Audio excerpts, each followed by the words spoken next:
I was around 8 years old when I realized, as did my family, that I had a unique memory. Photographic, they called it. It's nothing like a photograph. I always assumed everyone could recall their first day of preschool or the names of kids they met only once at the arcade. But at 11 years old, my sister Cammie was chosen for a game show on the radio. Without hesitation, she chose me as her teammate to bring with. She could have chosen either of our parents or even our older brother, Charlie, who was in college. She could have picked one of her friends, 8th graders like herself, but she chose me. I remember sitting around the kitchen table, eating dinner, the pitch-black Midwest winter night just outside the giant kitchen window behind my dad. He and my mom were totally supportive of the idea. He had offered even to drive us to the radio station. "I would have chosen you too, Bobby," my mom had said, laughing. "You remember every weird fact ever." It was true. I could close my eyes and see every house my parents had ever brought us to. I could draw the floor plans if I wanted to. My siblings would ask me to retell stories or movie plots on long car rides. But it wasn't until the radio show, and my sister choosing me as her person, that I knew I had something special. I can still remember going to bed that night after dinner feeling excited. I finally fell asleep in my bed, pressed up against the wall that divided my room from my sister's, her voice through the vent above my bed, saying goodnight like she did every night. The smell of dust on the furnace, the sound of old, creaking boards directly above me in the cold attic. That was the last night I was happy to have my amazing memory. To this day, I wish I could forget what happened next. I wish I could tell you we won the game show. I wish I could tell you, with incredible detail, what it was like at the studio. Maybe then, when I closed my eyes, I would see all of that, and not the black, whipping night blurring past me as I ran. I would feel the rush of anticipation, and my sister's hand squeezing mine, instead of cold, wet gravel scraping my cheek and palms from when I tried to crawl away on 2 sprained ankles. I would hear the producer's cue and the canned audience applause, not the frantic, desperate flapping of leathery wings as they neared. Maybe I would have won a t-shirt that still sits in my dresser. Maybe my sister would have won the $1,000 prize. Maybe I would sleep with my door unlocked. I'll never know. What I do know, without any shadow of a doubt, is that I would not have survived any of it if my family hadn't believed me. To this day, it is the thing I am most grateful for in the entire world. It was the day after that dinner, a Tuesday, February 17th. School had been agonizingly slow, as I knew it would be all week waiting for Friday. It was all we could talk about on the way home. For years, I had walked to school with Yuki and my best friend Dominic, who lived on the street perpendicular to mine. The creek crossed under Citrine Drive and wound its way along Dominic's backyard. There are hundreds of childhood memories in my head of he and I, and our siblings jumping over the creek, building bridges from his yard over the creek to the field behind the rec center, sliding on the ice in the winter, or half-assed fishing and turtle catching in the summer. I always had invited my friends who could walk right from their back door to our little winding creek. It was cold, but hadn't snowed for a few weeks. There were still some small patches of ice on the sidewalk, but most of it had melted, along with the slurry gray mounds of stale snow along the curbs and in small scattered patches on the grass. I had balked at my mother's suggestion to wear a skirt and heels to the radio show. There was massive construction happening on the other side of the creek. They were building a stupid business center on the field we used to play kickball on. The crane was visible between 2 houses behind us. Snow was due that weekend, and everything would be coated and beautiful again. The downside of a blanket of snow was the eerie quiet it caused, and how hard it was to sleep at night when the moonlight and the snow were so bright, even with my eyes closed. It was nearing 6 p.m., and the mid-February sky was already darkening. We had stopped under the flickering gold streetlight at the corner of Citrine and Amethyst, my street. I remember huddling close in a group, talking.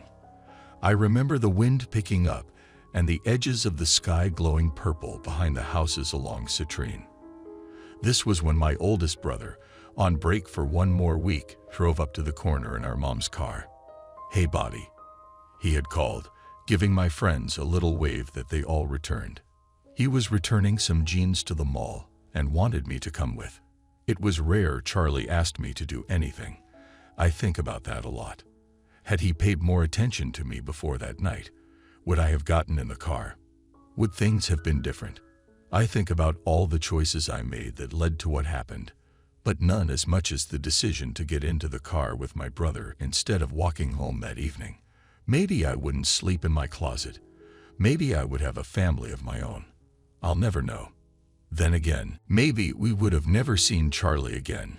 If you asked, I could tell you every moment of that trip to the mall. The conversation we had, mainly Charlie asking if things fit him or were flattering. Charlie had come out to our parents a few months before that night. They were not surprised or fazed.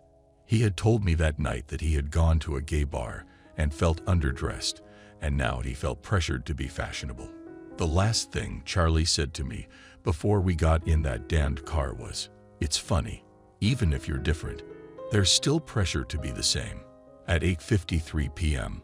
on Tuesday, February 17th of 1998, Charlie and I were in the front seat of our mother's 1995 maroon Lumina. We were at the final stop sign of the ride home. It was 38 degrees outside, and Pearl Jam's 10 was in the CD player. We were at the corner of Pondside and Citrine, about to turn left into our neighborhood and home to our family. Our mother had lasagna waiting for us. We were third in line at the three-way stop. On Charlie's side of the street was Yuki's house, with pretty lanterns lining the paved path to the courtyard of their U-Ranch home. On my side, past my window, was the pond. The path that led around the pond and up the hill was bright at the edges from the streetlight, but quickly faded to black, with only the occasional twinkle of a back porch light in the distance. The remains of the moon tower built in the 70s were barely discernible against the sky, only via the absence of stars in the shape of the structure that was only recognizable to those of us who grew up there. It was a scene that had made me feel small and afraid countless times. The cold radiating from the window made me feel even more anxious, though now I realized that was adrenaline, an ancient alarm system going off in my bloodstream. Survival mode manifesting in goosebumps and what I mistook for the heebie-jeebies. The black of the moon tower against the blue-black of the sky shifted as my eyes stared and adjusted. I had thought about a sleepover game Dominic, and I had played when we were in third grade, staring at each other's faces in the dark until they morphed and changed and threw us into giggle fits. It wasn't until the bottom left star above the hill disappeared that I realized it wasn't my eyes playing tricks on me. It wasn't until the pitch grew larger that I opened my mouth to say something. Charlie was deep in the chorus of Even Flow and never heard it coming. It was a low whistle, like an old man out for a walk, 2 notes, one high and one lower.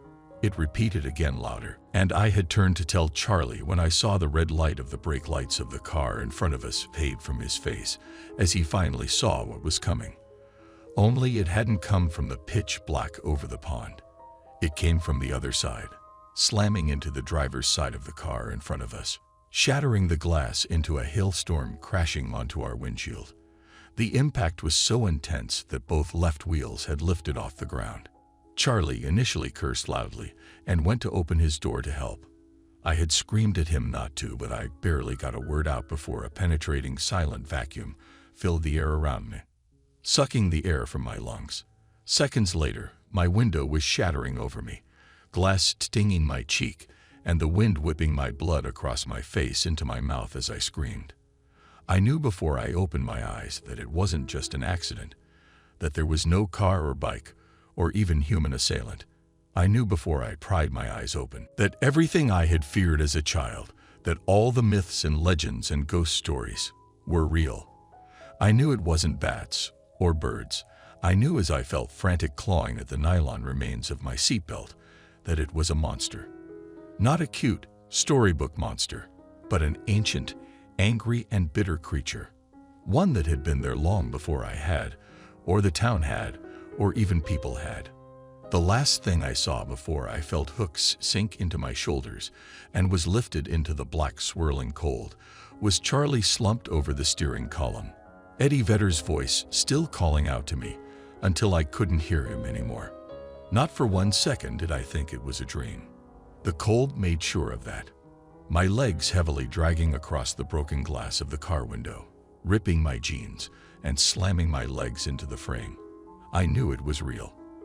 The biting night sky whipping around as I violently sank a few feet as the hooks in my shoulder began to slip. I experienced a new level of pain as I felt jagged talons pierce my side, and I folded forward. As I was yanked backwards into the pitch, I felt another agonizing piercing on the other side of my torso before being yanked up away from the earth and everything I had ever known. I was pulled into the pitch past the streetlights, but whatever had me was struggling.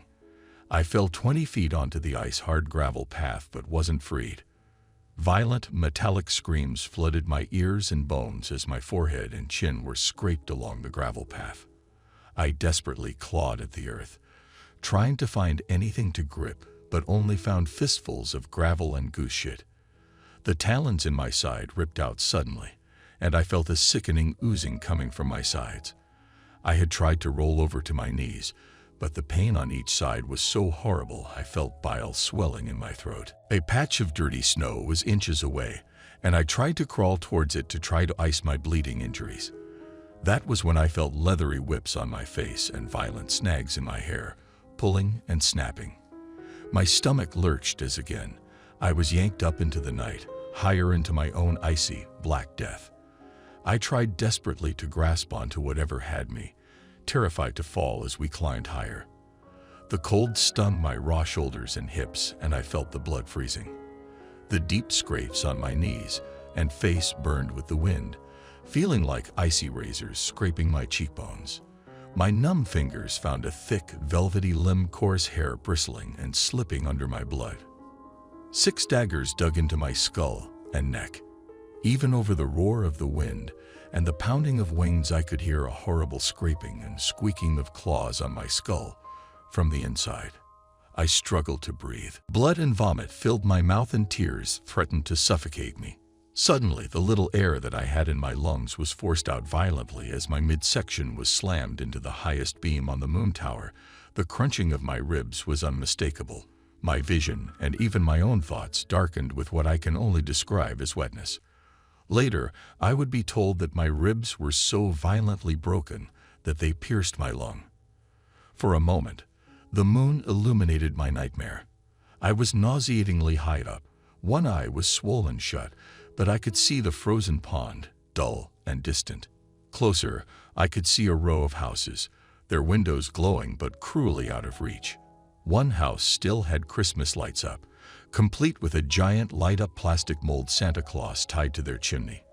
It felt wrong and cruel, a warm and happy impossibility. I looked down to see a stream of my blood pouring from my body in a steady flow, then broken by an aggressive gust of icy cold wind. I choked on a scream as I was grabbed again, talons stretching out the existing wounds on my shoulders and birthing brand new ones on my lower back. I couldn't hear my own screams over the wind and the angry, metallic shrieks like barbed wire on a rusted trampoline. I remember at this point, I could see the pond shrinking south of me as once again my host struggled with its prey. Suddenly, we dropped right above the creek. My legs slammed into the fence surrounding the construction site. The crane looming over us, the 2 security floodlights at its base finally providing light. The construction site was deep in the ground, a parking garage with a basement level built to be tornado-proof. I've heard countless times from other people with violent experiences that they forget chunks of their trauma or that they blacked out. I try not to seethe with jealousy. If I could forget any of it, I would want to forget what I saw under those garish, white construction lights. I can remember every tiny, ice-cold pebble digging into my skin, the shimmering bokeh on my tear-soaked lashes, the gritty, jagged pain of my pulverized rib bones. I remember the smell, a mix of cold sweat, like when our dad would come home after his jogs diesel, and blood. There was another smell coming from the base of the crane, sickly sweet like almond extract gone bad. Behind the crane was a trailer. The paneling was beige, and a huge green tin sign had read Argent Construction. I thought for a moment that a phone might be inside. I pulled myself up onto my knees and looked around. It was difficult since my left eye was useless, and my right one was full of tears and blood. My assailant was nowhere in sight. I thought maybe it had gotten injured or caught on the fence. Stupid. I know now that it simply was rousing its companion because it was dinner time. I was an offering, like when my cat Nella would bring me a dead robin. Here I was, with my wings ripped off. I was halfway to the trailer, limping as fast as I could. Every step was excruciating.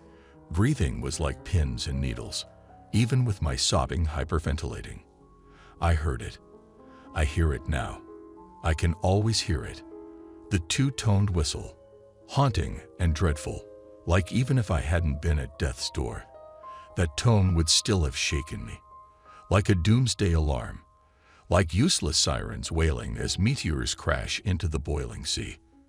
Under the whistle, a thick, wet breath, echoing from beneath the base of the crane. A dark recess in the cold, wet ground, with darkness somehow leaking from it.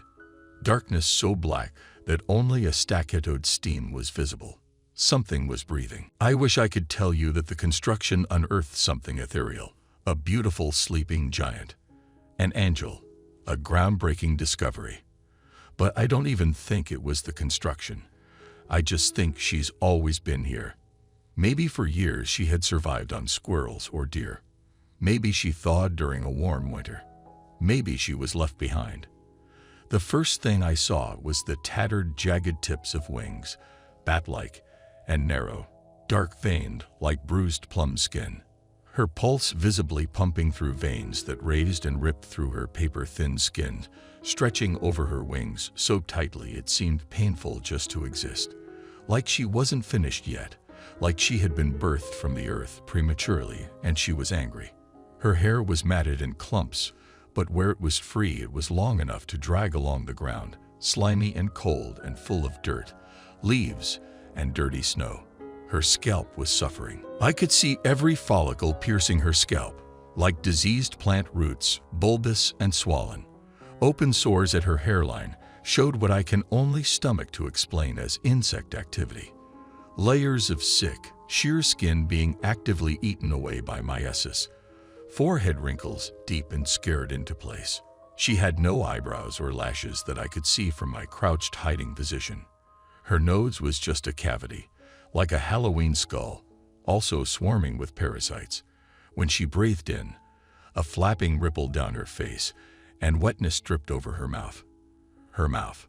Years later, an art teacher had told me that while he enjoyed my monstrous horror drawings, that even special effects departments had boundaries, and I would be unlikely to get hired if I didn't tone it down or attempt to make them more realistic. If only he had known I was following his rule.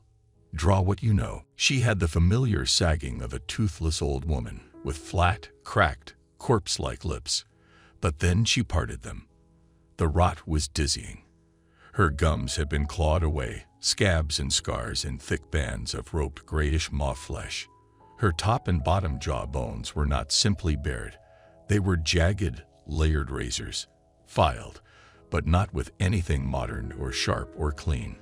Time, madness, and desperation had filed and shaped that nightmare maw. Makeshift teeth of rocks had been manically shoved under the skin, adhered with infection and growth. The entire left side of her face was worn through layer by layer, her tongue slipping in and out of what should have been her throat. Sharp, gaunt collarbones literally piercing through that tissue-like skin, dark rancid blood pooling in the deep recess of her collar. She had one misshapen breast. The left side of her chest was deeply torn and textured, as though it had been burned. Her fingers were bones with jagged talons blackened at the tips. Thick scar tissue marred her shoulders where her wings took her from somewhat humanoid to monstrous. Scars everywhere. Rotting wounds dripped larvae and blood onto the frozen ground. I wish I could forget the momentary warmth I felt as urine poured down my legs, immediately freezing and burning. sticking my jeans to my raised bloody shins. I tore myself away from staring at her to look for an escape. She had chosen her feeding place well. The deep recess of the site was the length of a football field, since that's what the field had once been. High walls of frozen earth surrounded us on 3 sides. Climbing up in my condition would have been impossible. There was a ramp at the far entrance, but I wouldn't have made it past her. Only behind me was the fence I had slammed into on the way in. The creek only a few yards from that, and then a row of backyards of houses that included Dominic's. I had cried then. I cried thinking that only a few minutes away, my best friend was probably getting ready for bed. That he would always remember the night before he woke up to find out his best friend was dead. He had no idea that my blood was spilling all over the places we had run and played. He was warm, with his own mom just feet away. I sobbed then, thinking of my own mother. It wasn't the idea of her finding out too, or knowing I would never see her again. It was a guttural, instinctual, painful need for her. It was like being too far underwater and being out of breath, kicking as fast as I can, but knowing I wouldn't make it. I needed her but wouldn't make it to the surface, to her. My sobbing had given me away. That horrible metallic sound reverberated around me, and I remembered. I was being fed. She was feeding me to something. I had taken a deep breath, bracing myself for the pain, and made for the fence. Before my feet even hit the ground, her claws were in my neck. She flung me further from the trailer and onto the ground that had been poured a few warmer months ago. I gave up, I'll be honest. I accepted that I was going to die. Then I had heard something unexpected and sickening. Small, furtive movements, unmistakable vocalizations, even just from primal grunting and wet groans. I knew. I knew it was young, and I knew it was human. I felt her toxic breath on me before I realized she had moved. She paused for a second, mapping the wounds she had inflicted, so that she could use them again as grips. That was when she dug in so tight into the openings on my shoulders that I could feel her nails were deep inside my muscles, and even the tips of her actual fingers were deep inside the wounds. She flung me further across the ground, closer to the sickening, furtive movement. I squeezed my eyes shut. I smelled rancid, organic decay and the unmistakable odor of feces. I felt small, fluttering fingers on my neck. Small, little, childlike. I made the inevitable mistake of opening my eyes. I saw dirty blonde hair, tinged with green, draped across tiny feet, human feet, baby feet. He was maybe 3, dirty and small. His fingernails were long and sharpened to a point. He smiled and thick mucus stretched across several blackened sharp teeth. He was missing some, but what remained were crooked, stained and diseased, stuck in purple rotten gums. Instead of chubby rosy cheeks, he had hollow sunken gray skin. The bags under his eyes were purple and veined. Instead of bright, youthful eyes, there were haunted orbs, devoid of color. Faded milky irises deformed around dark soulless pupils. He wore what at one time had been pajamas.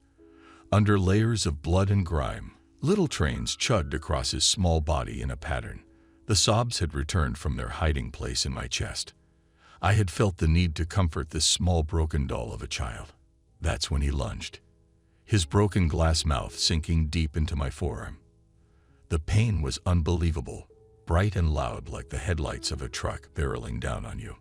I pulled away and heard a horrifying squelching sound as my forearm flesh ripped and hung from his tiny plump lips.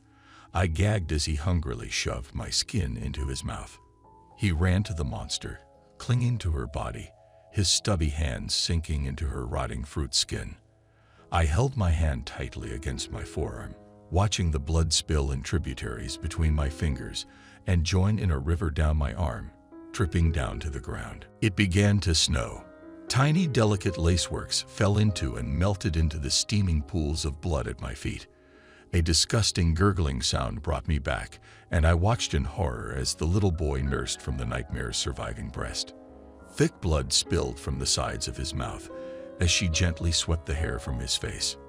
Years later, I would look up the missing children's database online. I would narrow my search to my state, select the birth year, clumsily guess at the date missing. It would take me 6 days and 2 breakdowns, but I would find him along with an inaccurate age progression picture. His parents had named him Mason. He was a twin. He had a baby sister and a dog. He went missing from a family camping trip when he and his brother were 1. But I didn't know any of that when I watched him wash down my flesh with bloody breast milk from a demon I hadn't known existed a few hours earlier. Hours earlier, I had been at a mall for Christ's sake. The mall with Charlie. I guess remembering my brother's body hanging limply across the steering column had jarred me into action. Knowing he wasn't even a football field away from me got me moving.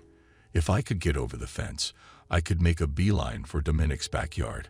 I would just have to jump over the mostly frozen creek to get there. Then I could run to his parents' window and have them call the police. I could see the yellow square in the dark that was the sliding glass door to their kitchen from where I was. If I ran through their house as a shortcut, I could run down their driveway and straight down my street to my house. My heart broke a little as I thought of my parents and my sister beginning to worry about us, as we were only a block away fighting for our lives. But if I got to the far end of the fence, before the incline up, I could get to Charlie, keep him safe, keep him warm and talking until the ambulance arrived. Surely somebody had called. The impact on the cars was so loud. The other driver surely had a car phone or maybe a cell phone. Maybe even Yuki's Akita puppy Mochi had heard and was barking up a storm. Maybe the police were already there. For a moment, I thought of grabbing the boy. Even if he bit me, I would carry him on my back and get him away from her, get him home to his family. But even as I stood there, I could barely hold myself up. The world had started to spin around me, blood thickly but steadily pooling in my shoes, my bra, and at the top of my jeans. A few feet from my right lay a rubble pile, not large but mainly chunks of rebar and concrete. I had barely made a few inches of progress towards it when her metallic screeching again assaulted my senses. My hands covering my ears, I shuffled towards the pile and grabbed a chunk of the rubble. A crude, misshapen, and awkward hammer to wield against an impossible enemy. A rusted, twisted metal handle with a heavy and uneven weight of concrete, hard to hold, and even harder to swing. But it was all I had, and I knew it only had to get to the weakest part of her. I only had to incapacitate her long enough to get within earshot of Dominic's house. It couldn't be much past 10 p.m. Someone would have to hear me. I gripped my shoddy weapon tightly at my chest with both hands and felt her swoop down violently as I dove for a cement tunnel, her empty-handed dive throwing her balance off. I scrambled awkwardly towards the far end of the tunnel as I heard her raspy wings pulling her upwards before her second strike. Instead of waiting for her to cut me off at the tunnel, I ran as fast as I could, darting from the opening and towards the sickly sweet smelling of her nest. The only thing between the fence and me was a blonde baby boy. Blood swirled in my mouth, and a gritty, sharp feeling forced me to spit. I don't know why the image of my tooth in my hand covered in blood triggered a response in me then, but it did. I knew I was dying. Not just that I was going to die, that this monster my parents had never imagined in their worst nightmares would take their daughter away forever, and they would never even have her body to bury, but that I currently and actively was dying. The damage to my ribs, lungs, spleen, and arm would kill me if the blood loss or hypothermia didn't do it first. I knew I was dying, and it turned me into a monster too. I ran, not straight for the fence, but for her nest. I could hear her above me, barreling down. I ran right towards that little boy and swung a 20-pound chunk of concrete down on his tiny hand, smashing it into the ground. The sound he made wakes me up at night to this day. His screams were animal-like, and I dropped my weapon to cover my ears. The rusted metal screaming from the sky crashed down like a bomb, and I ran. I didn't look back. I ran to the fence, and with all the strength I had left, I pulled myself up, shoving my foot into a diamond-shaped hole made by the chain link. I had hopped 1,000 fences this way in my life, and to this day I am grateful I had the experience. My bleeding hands found the freezing, horizontal pipe of the top of the fence and groaned in pain as I hefted myself over. All the fence-hopping experience in the world wouldn't have made climbing with shattered ribs and bleeding flanks any less impossible, and I could only crash to the ground. Both ankles jarred into the frozen ground and my scream stuck in my throat, caught on blood and bile, escaping only as a choking sob. Her violent, crazed screams were still on the ground as she tended to her baby. I didn't let guilt slow me down. I ran as fast as I could for maybe 6 feet before my ankles gave out. Dominic's house was all I could see, a tunnel of black closing in on my vision. I never looked back. I gripped my fingers into the frosty ground, pulling myself up. I hobbled, sprinting across the dark field, the night sky above me swirling with snow flurries, my busted, bloody fingers fumbling at my jacket zipper. I could see the flickering blue glow of late-night TV coming from Mr. and Mrs. Rossi's bedroom. The tunnel grew smaller, and I could see less and less. Bawling, I forced my arms out of my jacket as I reached the bank of the creek. Dominic and I had spent summers of our childhood testing the width of the creek along its entirety, and I knew that the bend behind his house was not jumpable. My toes slipped over the crest of land, and razor-sharp talons slashed at my hands. I screamed and swung my jacket into the writhing storm of limbs and wings above me, feeling solid impact on one of the swings. I let go of my jacket and flung myself across the frozen creek, landing with a foot left, my feet crushing through the glass-thin ice and my ankles crumpling beneath me. I could only see a pinhole in front of me, a flickering blue of TV light. I could hear her above me, driving down finally for the kill. Her metallic screams and the deafening boom of Mr. Rossi's handgun, the one I never even knew he had. He was standing on the back porch, one hand over his head, gun pointed to the sky. Mrs. Rossi stood next to him, Dominic's baseball bat in her hands. The last thing I saw was the golden, warm glow of the Rossi kitchen and the pinhole closing as the world darkened around me. I've read the statements Mr. and Mrs. Rossi gave to the police, that they heard what they thought were animal noises behind the house, but when they opened the back door, they heard humans screaming as well. They saw a large, dark shape in the night, but only for a second before they saw my body slumped over, my fingers barely making it to their property. They had called 911, and then my parents.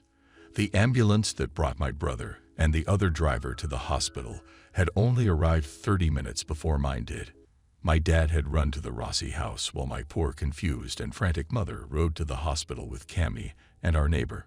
When my dad and I recently recalled the events of that night, I cried hearing the usually funny and goofy man choke up remembering seeing me slumped over Mrs. Rossi like a rag doll, her white robe covered in my blood. He said that my face was so bruised and swollen that he thought an animal had mauled my face. He wasn't exactly wrong. Mr. Rossi had stood guard with the bat until the police and EMTs arrived. Animal control didn't press me too hard. In fact, the vaguer and foggier my memory was, the happier they seemed. I knew that if I told the truth, I would be locked up, medicated, or assumed to be a victim of something else, a monster woman from the sky. Before I even tried to say it out loud, I knew better and feigned memory loss. To this day, the official story is 2 cars on Pondside were struck by a wild animal, and the passenger of one of the cars was attacked and dragged by the animal until a neighbor heard the commotion and fired a gun, scaring the animal off.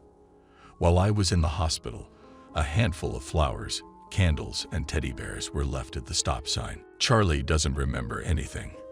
He says the last thing he can recall is running to the car in the parking lot and turning the heat on before pulling the car around for me. I'm actually happy this is the last thing he remembers. I wonder if he's telling the truth. Cammy would come in my room at night for years.